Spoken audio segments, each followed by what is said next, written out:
우리가 이 세상을 살아가면서 많은 사람들이 어디에서 가장 많은 시간을 보내겠습니까?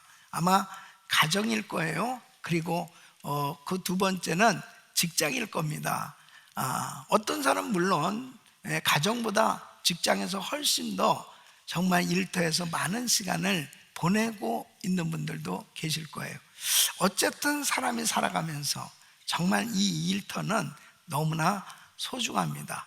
그 일터를 통해서 정말 보람된 자신의 인생이 만들어지고 있기 때문에 그렇죠. 그래서 사람들이 누구나 다 이렇게 사람들을 처음 만나게 되면 이분이 무슨 일을 하고 있을까, 또 어떤 직업을 가지고 있을까 궁금해서 무슨 일 하시죠 하고 물어보곤 하죠. 내가 하는 그 일이 정말 평생 축복이 될 수 있다면 얼마나 좋겠습니까? 여러분이 하는 그 일이 정말 내 삶에 보람된 삶, 의미 있는 삶을 만들 수도 있고, 또 어떤 사람은 정말 자신의 그 삶에 할 수 없이 삶을 영위하기 위해서 억지로 마지못해서 정말 일하는 그런 경우도 있을 수 있을 거예요. 그런데 정말 우리 크리스천들은 이 성경적 직업관을 분명히 알아야 되는 것입니다.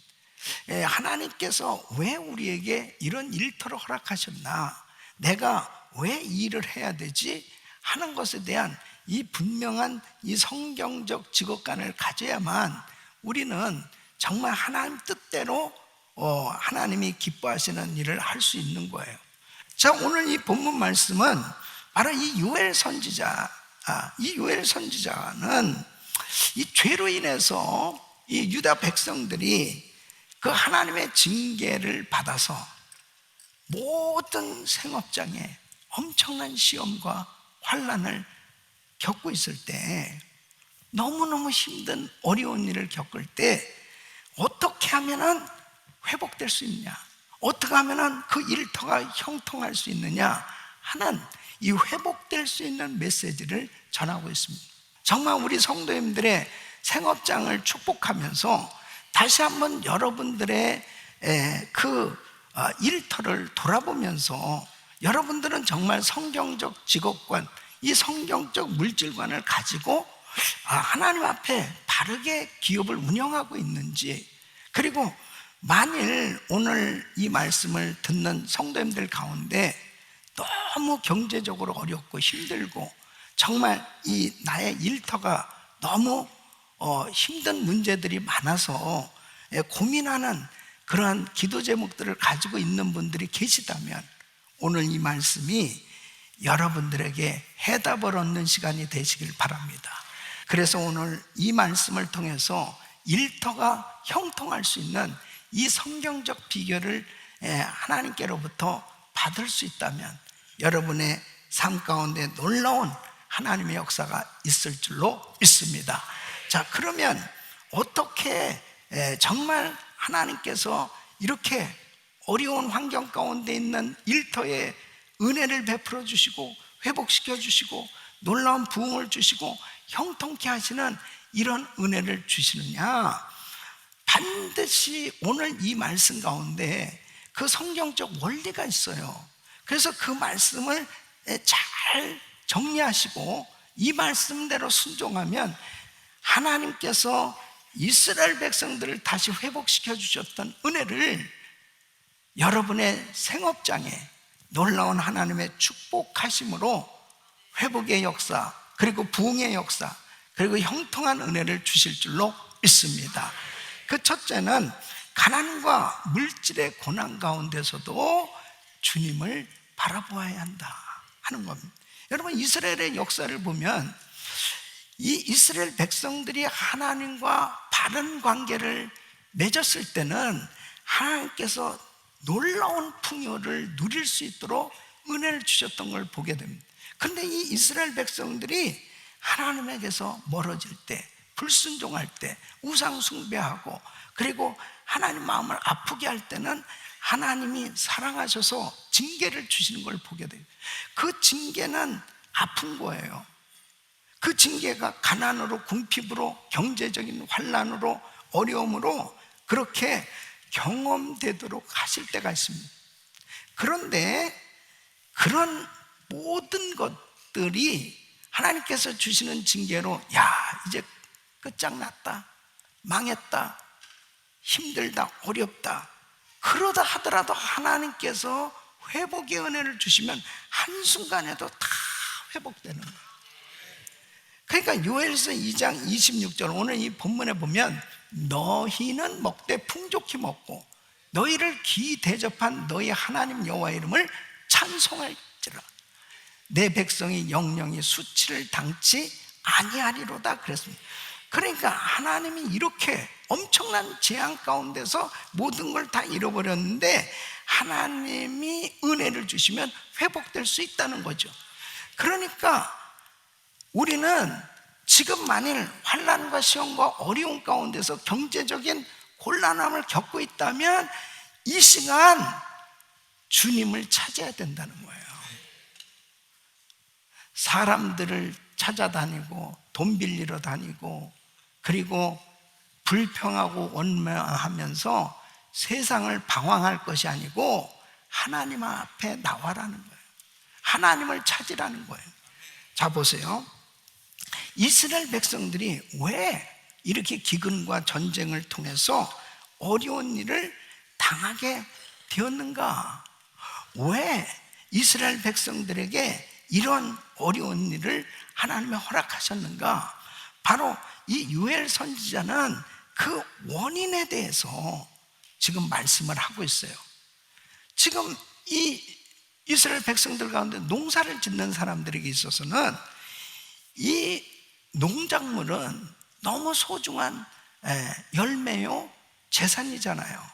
그런데 요엘서 1장 4절에 보면 팥종이가 남긴 것을 메뚜기가 먹고 메뚜기가 남긴 것을 늑이 먹고 늑이 남긴 것을 황충이 먹었도다 그랬습니다.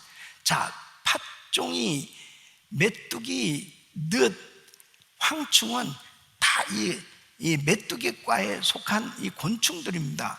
그러니까 팥종이가 와서 농작물을 해야 하는 거예요. 그 어느 정도 남았는데 그 다음엔 메뚜기 떼가 또 와가지고 또 다 갉아먹는 거예요. 그리고 어느 정도 남았는데 늑이 또 나타난 거예요. 그것들이 다들, 그 다음에는 나머지는 황충이가 다 먹어버리는. 자, 이건 뭐예요? 아니, 그냥 완전히 쑥밭이 된 겁니다. 예. 도무지 왜 이렇게 힘들게 되는 거야? 왜 이렇게 어려운 거야? 나만 하는 게 없네. 너무 힘든 거야. 이런 상태가 됐습니다. 요엘서 1장 7절에 보면 그들이 내 포도나무를 멸하며 내 무화과 나무를 긁어 말갛게 벗겨버리니 그 모든 가지가 하얗게 되었. 그러니까 포도 농사를 졌는데, 무화과 나무 농사를 졌는데 다 망했단 말이에요. 열매가 없어요. 예. 이렇게 되어졌을 때 문제는 뭐냐면, 하나님의 백성들이 해야 되는 것은 하나님 앞에 제사 드리는 일이에요. 그 제사는 뭘로 드리냐고. 결국은 밀이나 그리고 이 가축이나 하나님 앞에 드릴 게 있어야 되는데 드릴 게 없는 거예요. 다 말라버렸습니다. 다 없어졌어요. 그리고 드릴 게 없으니까 또 성전에서 일하는 제사장들도 다 굶게 됐다는 거예요. 그래서 요엘서 1장 9절에 보면 소제와 전제가 여호와의 전에 끊어졌고 여호와께 수종드는 제사장은 슬퍼하도다. 그러니까 하나님 앞에 드릴 것이 없어. 하나님 앞에 제대로 예배조차 드리지 못하는 그런 어려움 가운데 신세 한탄할 수밖에 없게 됐다는 것입니다. 이 총체적인 위기 가운데 겪게 되어졌다는. 요엘서 1장 18절을 보면 가축이 울부짖고 소떼가 소란하니 이는 꼴이 없음이라. 양떼도 피곤하다. 그러니까 가축들까지 다 어려움을 겪는, 이 농부들 그리고 가축, 이 모든 어려움 가운데서 경제 공황을 겪고 있다는 것입니다. 왜 이렇게 됐는가? 왜 이렇게 어렵게 됐는가? 이것은 절대로 우연이 아니라는 거죠. 이 원인이 있다는 거죠. 그래서 요엘 선지자는 하나님 앞에 기도하는 가운데 이 하나님이 내리신 재앙이구나 하는 사실을 깨닫고 바로 이 재앙의 원인과 그리고 어떻게 하면 해결책에 대해서 하나님 앞에 기도하면서 하나님이 주신 은혜로 이 모든 것이 회복될 수 있음을 말씀하고 있습니다. 하나님께서 회복시켜 주실 수 있는 것이죠. 그래서 시편 50편 15절에 환난 날에 나를 부르라 내가 너를 건지리니 네가 나를 영화롭게 하리로다. 여러분, 이런 환난을 당할 때 절대로 세상적인 생각 가지고 인간적인 생각 가지고 이 문제를 해결하려고 하면 절대 해결 안 돼요. 절대 해결 안 됩니다. 여러분, 사무엘하 21장에 보면은 다윗 왕 시대에 3년 동안이나 기근이 계속해서 지속됐습니다. 1년도 아니고 2년도 아니고 3년. 여러분, 우리가 팬데믹도 3년을 지내보니까 어떻습니까? 정말 힘들었잖아요.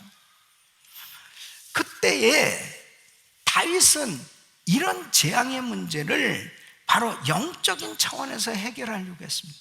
이게 참 놀라운 은혜인 거예요. 그러니까 사람들이 이 현상적으로 되어지는 모든 어려운 일들을 인본적인 생각으로, 인위적인 생각을 가지고 문제를 해결해 보려고 하면 절대로 해결이 안 된다니까요. 더 깊은 늪에 빠질 수밖에 없는 거예요. 돈 빌리러 다닌다고 되겠습니까? 아니면 어떤 인간적인 생각으로 뭘 어떻게 해결해 보려고 한다고 되겠어요? 하나님께로부터 임한 재앙이라면 하나님이 나를 깨닫게 해주시기 위해서 나의 사업에 지금 어려움이 있고 나에게 지금 공고한 힘든 그런 환난의 때가 되었다면 이러한 재앙의 문제는 영적인 차원에서 해결해야 된다는 거예요. 그래서 역대하 7장 13절로 14절에 이렇게 말씀하죠. 혹 내가 하늘을 닫고 비를 내리지 아니하거나 혹 메뚜기로 토산을 먹게 하거나 혹 연병으로 전염병으로 내 백성 가운데 유행하게 할 때에 내 이름으로 일컫는 내 백성이 그 악한 길에서 떠나 스스로 겸비하고 기도하여 내 얼굴을 구하면 내가 하늘에서 듣고 그 죄를 사하고 그 땅을 고칠지라. 그래서 여러분, 이 땅을 고쳐주실 수 있는 분은 하나님이세요. 나의 삶의 문제를, 근본적인 문제를 해결해 주실 분은 오직 하나님이십니다. 믿습니까? 그 하나님께서 여러분의 사업장에 은혜를 주셔야 되는 거예요. 고린도후서 8장 9절에 보면 우리 주 예수 그리스도의 은혜를 너희가 알거니와 부유하신 자로서 너희를 위하여 가난하게 되심은 그의 가난함을 인하여 너희로 부유케 하려 하심이니라. 하나님은 우리가 부유케 되어지기를 원하세요. 하나님은 우리 성도님들의 삶에 은혜를 주셔서 부유한 인생이 되기를 원하세요. 이것이 하나님의 본심입니다. 하나님은 부유하신 자로서 하나님이세요. 그런데 우리 예수님이 이 땅에 가장 가난하고 가장 힘들고 어렵게 그렇게 사셨어요. 그렇게 가난하게 사신 그 이유가 뭐예요? 예수 믿는 우리를 부유케 하려 하심이라. 이게 복음이에요. 바로 우리 예수님께서 우리에게 이런 놀라운 부유를 주시기 원하시는 것이 주님의 심정인데, 왜 우리 삶 가운데 때로는 절망적일 수밖에 없는 그런 경제적인 힘들고 어려움을 때로는 허락하실 때도 있어요. 그때가 바로 하나님을 찾을 때란 말이에요. 하나님을 바라볼 때란 말이에요. 너무 내가 돈 물질 세상만 바라보면서 잔뜩 땅만 바라보면서 살 때 주님이 때로는 야, 너 나 좀 바라봐라. 너 나 좀 볼 수 없겠니? 예? 하나님이 사랑하는 사람일수록 더 주님은 나를 좀 바라보라는 거예요. 여러분, 그렇게 시험과 환난과 그 어려운 가운데서 하나님을 찾아야 되는데도 불구하고 하나님을 찾지 아니할 때 우리 하나님이 얼마나 마음 아파하시겠네요. 하나님의 얼굴을 구하십시오. 절대로 낙심하고 좌절하고 불평하고 원망하는 자리에 있지 말고, 절대로 돈이 없다고 사람들에게 정말 돈 빌리러 다니는 그런 어려운 그런 상황 가운데 하나님을 더 구할 수 있다면 우리 하나님이 부끄럽지 않도록 수치당하지 않도록 회복시켜 주시고 역사해 주실 줄 믿습니다. 두 번째는 금식하고 기도하며 회개하고 돌이켜야 되는 것입니다. 여러분, 하나님은 거룩하신 하나님이에요. 죄하고 함께 하실 수 없어요. 그래서 이사야서 59장 1절로 2절 보면 여호와의 손이 짧아서 너를 구원치 못하심이 아니요 귀가 둔해서 너희 말을 듣지 못하심이 아니라 너희 죄악이 너희와 너희 하나님 사이를 갈랐다, 하나님 사이를 내었다, 이렇게 말씀하고 계세요. 죄악을 품는 기도는 듣지 아니하신다는 거예요. 그러니까 요엘 선지자를 통해서 이 이스라엘 백성들에게 야, 지금 이 가뭄과 병충해의 재앙은 바로 하나님께로 임한 재앙이라면 그 죄악을 가지고는 해결할 수 없지 않느냐. 그래서 요엘서 2장 12절 14절에 이렇게 말씀하십니다. 여호와의 말씀에 너희는 이제라도 금식하며 울며 애통하고 마음을 다하여 내게로 돌아오라 하셨나니, 내게로 돌아오라는 거예요. 너희는 옷을 찢지 말고 마음을 찢고 너희 하나님 여호와께로 돌아올지어다. 그는 은혜로우시며 자비로우시며 노하기를 더디하시며 인애가 크시사 뜻을 돌이켜 재앙을 내리지 아니하시나니, 주께서 혹시 마음과 뜻을 돌이키시고 그 뒤에 복을 끼치사 너희 하나님께 소제와 전제를 드리게 하지 아니하실는지 누가 알겠느냐.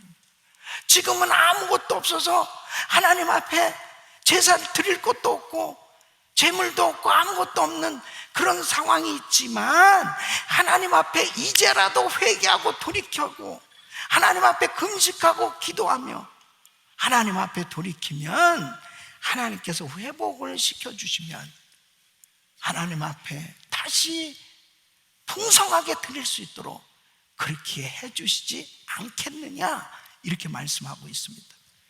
사랑하는 성도 여러분, 하나님 앞에 돌이키는 게 축복이에요. 돌이키는 게 축복이에요. 나에게 기도 제목이 있다는 게 축복입니다. 여러분, 집 나간 탕자가 나가서 호랑망탕하게 그 아버지로부터 받은 이 유산 그냥 다 날렸습니다.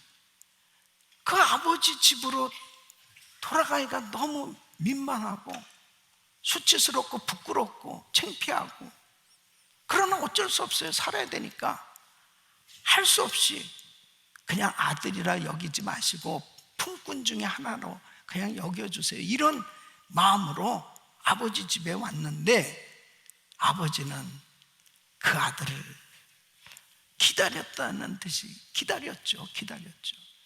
그렇게 안아주시고 살찐 송아지를 잡아서 잔치를 벌이고 금가락지를 끼워주고 그렇게 좋아하는 그 아버지가 우리가 믿는 하나님이십니다.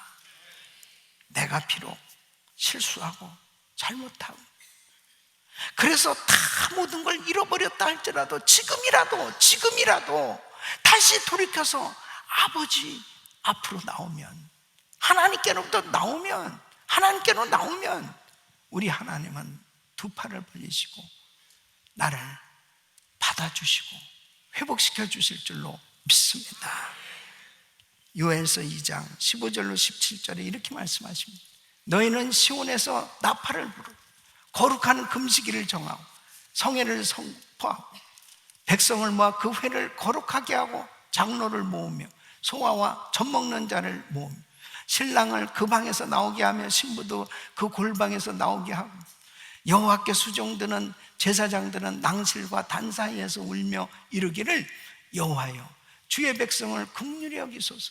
주의 기업으로 욕되게 하여 열국들로 그들을 관할하지 못하게 하옵소서. 어찌하여 이방인으로 그들의 하나님이 어디 있느냐 말하게 하겠나이까 할지어다. 하나님, 덕이 안 됩니다. 내가 망한다면, 내 사업장이 망한다면 하나님 영광 가리는 겁니다. 믿지 않는 사람들이 뭐라고 그러겠어요? 하나님, 안 됩니다. 하나님이 어디 있느냐고 그럴 거 아니에요. 네가 믿는 하나님 어디 있냐고 그럴 거 아니에요. 하나님 영광 가린다. 하나님의 이름이 멸시받는 이런 일이 일어나지 않도록 하나님 긍휼을 베풀어 주세요. 이렇게 기도할 때 하나님의 은혜로 회복시켜 주시지 않겠느냐 하는 것입니다. 성도님들의 사업장이 잘 돼야 돼요. 하나님의 영광을 위해서 잘 돼야 됩니다. 여러분의 생업장에 하나님의 그 부으시는 은혜로 형통케 되어지는 것, 이것이 하나님의 뜻이에요. 요엘서 2장 23절 26절 이렇게 하나님 앞에 부르짖고 하나님 앞에 회개하고 하나님 앞에 하나님의 긍휼을 구할 때에 하나님이 이런 응답을 주신다는 거죠. 시온의 자녀들아, 너희는 너희의 하나님 여호와로 인하여 기뻐하며 즐거워할지어다. 그가 너희를 위하여 비를 내리시되 이른 비와 늦은 비가 전과 같을 것이라. 마당에는 밀이 가득하고, 이럴 때는 아멘을 크게 하는, 밀이 가득하고 독에는 새 포도주와 기름이 넘치리로다. 내가 전에 너에게 보낸 큰 군대 곧 메뚜기와 늑과 황충과 팥종이에 먹은 횟수대로 너에게 갚아 주리니 너희는 먹되 풍족히 먹고 너희를 기이 대접한 너희 하나님 여호와의 이름을 찬송할 것이라. 내 백성이 영영이 수치를 당치 아니하리로다. 저는 우리 성도님들이 정말 생업장에서 수치를 당하는 일이 없이 하나님의 영광을 드러내는, 하나님이 하셨다고 하나님께 영광을 돌리는 놀라운 간증들이 넘쳐날 수 있기를 바랍니다. 세 번째는 물질로 심는 것이 중요한 것입니다. 여러분, 성경적 물질관을 이해하는 것이 참 중요합니다. 한번 따라하겠습니다. 나는 물질의 청직이다. 하나님께서 나에게 물질을 맡겨주신 거거든요.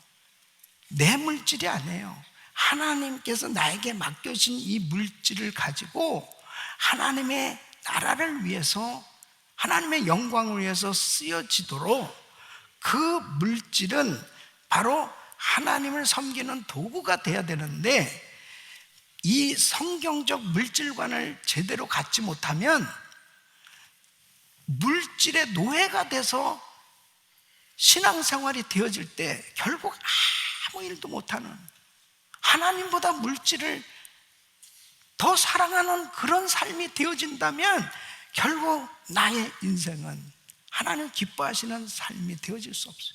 그래서 우리 예수님이 마태복음 6장 24절에 이렇게 말씀합니다. 한 사람이 두 주인을 섬기지 못할 것이니 혹 이를 미워하며 저를 사랑하거나 혹 이를 중히 여기며 저를 경히 여김이라. 너희가 하나님과 재물을 겸하여 섬기지 못하느니라.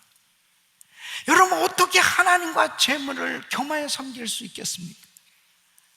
내가 복음을 깨닫고 난 다음에 달라진 것이 뭐예요? 하나님의 크신 은혜를 받게 되면 생각이 내가 사랑하고 의지했던 이 물질보다 하나님을 더 사랑하게 됩니다. 그 하나님을 더 사랑하게 되니까 이 물질을 하나님의 영광을 위해서 쓰고 싶은 그런 마음이 생겨지는 거죠. 그러니까 우리의 일터가 너무 신나는 거예요. 내가 하는 이 일을 통해서 어떻게 하면은 정말 죽어가는 영혼을 살리는 이 복음 전하는 일에 내가 쓰임을 받을까? 그러니까 나의 사역지가 너무 행복한 거예요. 아멘. 그러니까 잠언 3장 9절로 10절에 이렇게 말씀하는, 내 재물과 내 소산물의 처음 익은 열매로 여호와를 공경하라. 그리하면 내 창고가 가득히 차고 내 집들의 새 포도즙이 넘치리라. 하나님의 그 선한 사업, 이 복음 사역에 마음껏 들여지면 들어질수록 하나님은 더 넘치도록 우리에게 부어주신 줄로 믿습니다. 그래서 고린도후서 9장 8절에 이렇게 말씀하십니다. 하나님이 능히 모든 은혜를 너에게 넘치게 하시나니 이는 너희로 모든 일에 항상 모든 것이 넉넉하여 모든 착한 일을 넘치게 하려 하심이라. 저는 우리 성도님들의 삶이 시간과 물질의 자유함을 갖고 마음껏 주의 일에 쓰임받는 이러한 삶이 되기를 위해서 늘 기도하고 있습니다. 이런 은혜가 있기를 바랍니다. 여러분들이 농부가, 어떤 농부가 지혜로운 농부입니까? 환난의 때에도 계속 좋은 씨를 심는 농부가 지혜로운 농부예요. 왜? 환난의 때 심은 것이 있는 사람은 풍자, 좋은 열매들을 기대할 수 있기 때문에. 고린도후서 9장 6절에 이렇게 말씀하십니다. 이것이 곧 적게 심는 자는 적게 거두고 많이 심는 자는 많이 거둔다는 말이로다. 하나님이 넘치도록 부하게 하시겠다는 이 약속은 심고 거두는 원리를 통해서 이루어지는 거예요. 그래서 고린도후서 9장 10절에 이렇게 말씀합니다.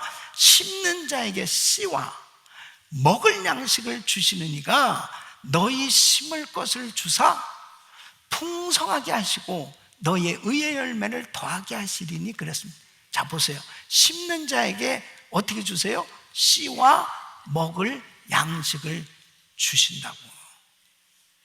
근데 환난의 때에 어리석은 농부는 그 씨는 먹으면 안 되는데 씨까지 먹어버립니다. 그러면 기대할 게 없어요. 좀 힘들지만 그 씨를 심은 농부는 환난과 기근의 때에도 풍작을 기대할 수 있다니까요. 이게 신앙적인 원리입니다. 자, 보세요. 도르가라고 하는 여제자가 있었습니다. 옷을 만드는 그런 기술로 또 생업을 감당하고 그러면서 엄청난 이 구제를 했습니다. 그래서 사도행전 9장 36절에 보면은 바로 도르가라 선행과 구제하는 일이 뭐예요? 심이 많더니, 이 심이 많다, 부지런히 심었단 말이에요. 선행과 구제를 부지런히 심었어요. 어느 날 환난을 당했습니다. 죽게 되었습니다. 그런데 베드로를 통해서 이 도르가를 다시 하나님이 도로가, 그래서 다시 살아났습니다. 예? 이름도 잘 지어야 돼. 도로한이라고 짓든지 어떻게 그래. 여러분, 고넬료 가정 어떻습니까? 이 고넬료는 백부장 이방 사람이란 말이에요. 그런데 사도행전 10장 2절에 보면 하나님을 잘 믿었다고요. 백성을 많이 구제하고, 이게 많이 구제하는 게 이게 심는 겁니다. 예? 많이 구제하고 항상 기도하더니 이거 심는 거예요. 이렇게 부지런히 심었더니 어느 날 하나님께서 은혜를 주시는데 정말 이방인으로서는 처음 이 베드로가 이 집에 와서 말씀 전에 다 성령을 받는 거예요. 다 은혜를 받는 거예요. 여러분, 부지런히 심을 때 하나님은 내가 생각하지도 못했던 은혜를 30배, 60배, 100배로 주시는 줄 믿습니다.